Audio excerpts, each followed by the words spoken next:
À l'autre bout du salon, le stand China Automobile. La grande attraction se trouve encore sous bâche. Cette société veut importer des modèles qui ont agacé 2 constructeurs allemands. Il sera présenté à quelle heure ce véhicule, monsieur Chambon? Donc nous allons le présenter aux alentours de 9 h. On va le lancer dès que possible, dès que nous aurons l'autorisation de l'importateur allemand qui ne va pas tarder. Voilà. Pourquoi c'est le seul véhicule qui est bâché en fait? Parce que les autres véhicules ne sont pas bâchés. Alors cette semaine nous avons eu quelques petits démêlés, on va dire, avec BMW Allemagne et Mercedes-Benz pour un autre modèle, puisque ces modèles en fait s'inspirent de modèles existants de chez BMW et chez Smart. Voici la Noble, petite citadine bicolore. Mercedes, qui a reconnu le design de sa Smart, aurait porté plainte pour plagiat, dissuadant Benoît Chambon et ses partenaires de l'exposer à Francfort. C'est OK pour débâcher. En revanche, consultez sur le dossier du 4x4. Les avocats de l'importateur ont donné leur feu vert. Donc nous avons l'autorisation officielle maintenant de débâcher le véhicule, donc nous allons le faire devant vous. Hein. Il est temps de lever le voile sur ce modèle, malgré la plainte de BMW qui a cru reconnaître l'ancienne version de son 4x4.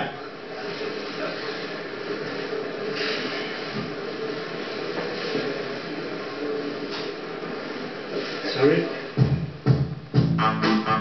Jugez plutôt un air de ressemblance qui n'a pas échappé aux visiteurs du salon.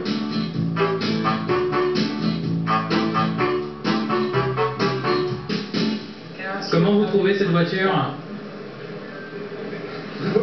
Cette voiture m'est très familière. C'est une X5.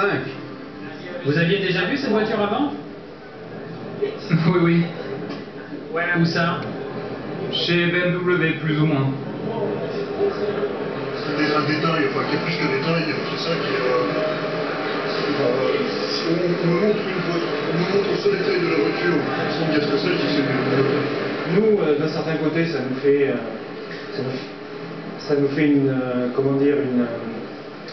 une publicité. C'est quand même pas vraiment une bonne publicité d'être accusé de plagiat quand même et d'être obligé d'attendre pour débâcher sa voiture. On en était conscient dès le départ, quand on a choisi de commercialiser ce modèle, qu'on pouvait être attaqué. Aujourd'hui, on va pouvoir commercialiser ce véhicule. Ce tout-terrain à 28 000 €, 2 fois moins cher que le 4x4 allemand, est déjà vendu en Italie et en Russie.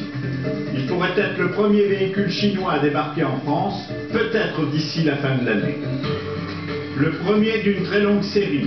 Pékin a fait de l'automobile un secteur industriel stratégique et soutient ses constructeurs dans leur conquête du monde. L'année dernière, la Chine a produit 7 millions de véhicules, 2 fois plus que la France.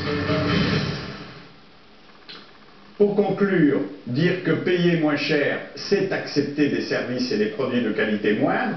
Beaucoup n'ont d'ailleurs pas le choix, même si ce qui est bon pour le porte-monnaie n'est pas. La France sera dévoilée, il s'agit d'un 4x4, au prix bien sûr très compétitif. Julien Beaumont, Francis Forger. La Chine à Paris. Voici le premier 4x4 construit en Chine et importé en France. Un véhicule tout-terrain qui ressemble très fortement à d'autres modèles présents sur le marché. Le véhicule mise sur son prix, 26 000 € et sur son équipement. Climatisation, airbag, radio CD, selon ses importateurs et leur étude d'une européenne, les tests prouvent en cas d'accident. Nous avons un crash test qui est au-delà des 3 étoiles, ce qui est très important pour notre clientèle, pour une sécurité en permanence dans notre véhicule. Au niveau de la finition, vous verrez que notre cuir est quand même un cuir de très bonne qualité. Ce journaliste l'a conduite et l'auto ne lui a pas laissé un bon souvenir. Freinage faiblard, dépassement limité, consommation excessive, finition au rabais. Ses conclusions sont sans appel. La voiture, on sent qu'elle n'est pas sûre, qu'elle n'est pas équilibrée, elle prend du roulis dans les virages, des suspensions un peu chewing-gum.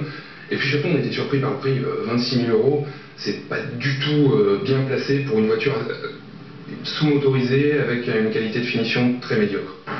Ce véhicule arrive sur un marché du 4x4 extrêmement morose en ce moment. La faute à l'écotaxe qui pénalise ce genre de voiture réputée polluante.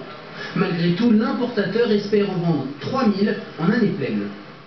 Des nouvelles maintenant d'un... Vous avez du salon, Marc Fauchot, Éric Libaud.